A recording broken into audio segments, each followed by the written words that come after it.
Anyway, all right. Any more questions? Jason. Hey man, I want to say I forgot how badass that fight scene was. Are you thinking about doing any other kind of like action-based movies with like pastries or coffee or anything like that?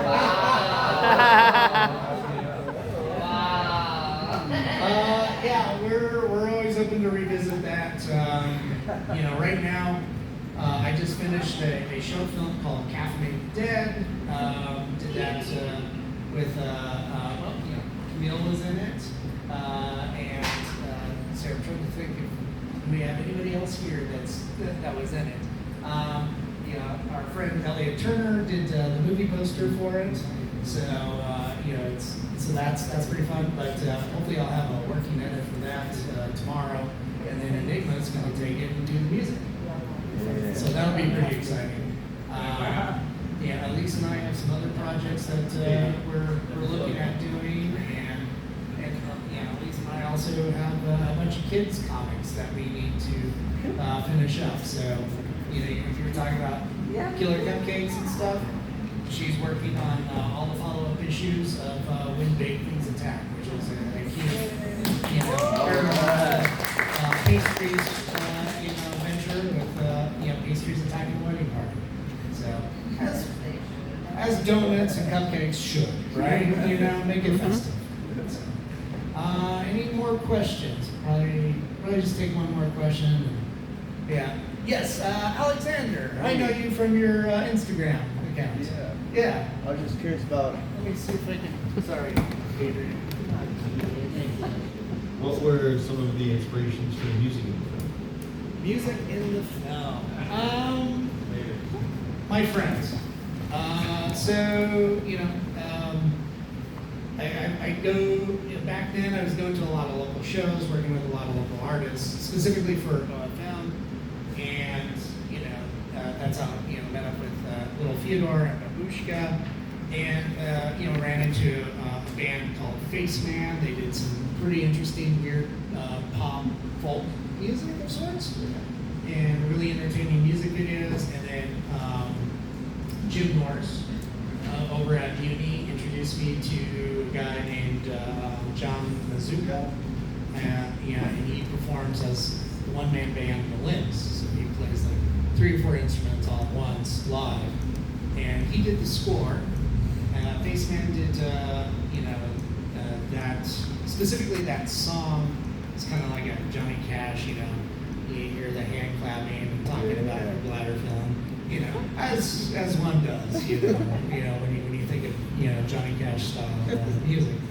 So I always had a thing for writing lyrics. I wrote the lyrics to that, and then my co-director Dave Bernhardt, he wrote he was in a goth synth band at the time.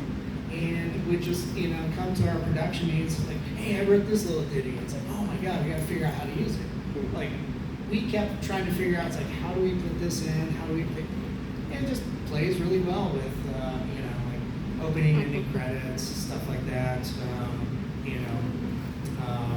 Anywhere we've got title cards and stuff.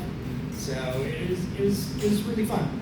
A film like this is a great excuse to get a bunch of friends together and have a good time. Yeah. That's what I think filmmaking should be. Absolutely. Get your friends together, go make some art, and then the finished film is that record of that time. So. Dan, a lot of that was kind of having all of these options for music and pacing of different scenes and events and trying to just find some stuff in these 2 different files to play together. It was kind of fun. Yeah. It's a wonderful jigsaw puzzle. Just putting that stuff together.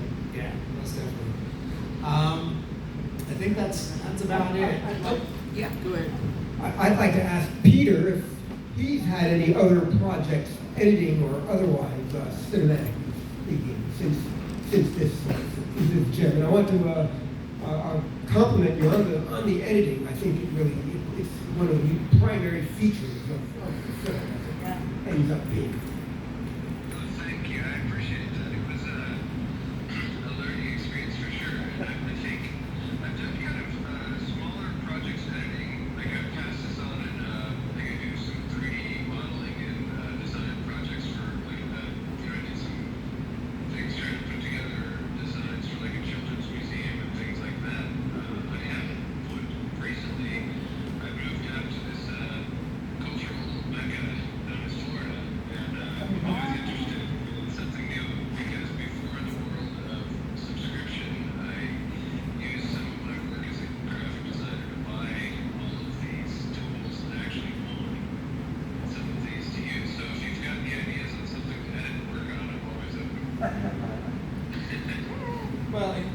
also do pinball machines too. Don't you also refurbish and build your own? Kind of like Ryan. Oh, yeah, right. It's in the back of my mind. What topic am I going to use to make my own pinball machine? A lot of that editing, the video footage and things that's part of modern pinball machine is definitely something I'd be using for the future. That's what I did for Halloween. The Halloween. I worked on the Halloween pinball machine, John Carpenter's Halloween.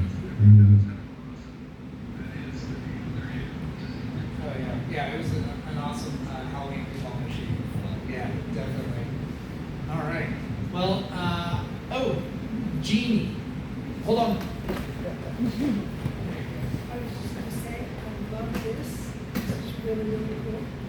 But I also love this. Yeah, in the back of the comic book, I've got an ad for our Colorado Festival of Horror. Yeah. So it'll be this year, September 18th through the 20th at the DTC Marriott.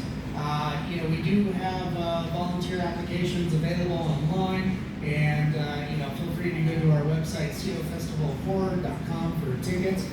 It's nuts. Today we just announced Barbara Crampton from Reanimator is going to be a guest there, and we've got David Howard Thornton, Art the Clown from the Terrifier movies. So we've got one more big announcement, I think, coming in the next week or two. So it should be pretty nuts. Enigma's going to be running the tattoo competition. So anybody's got any horror tattoos, you sign up with him. And the gift baskets, oh man. Oh, the gift basket is nuts. So lots of great stuff from Distortions Unlimited, the animatronic company in Greeley. They're one of our sponsors, and it should be pretty insane. All right, guys. All right, well, thank you so much for coming out.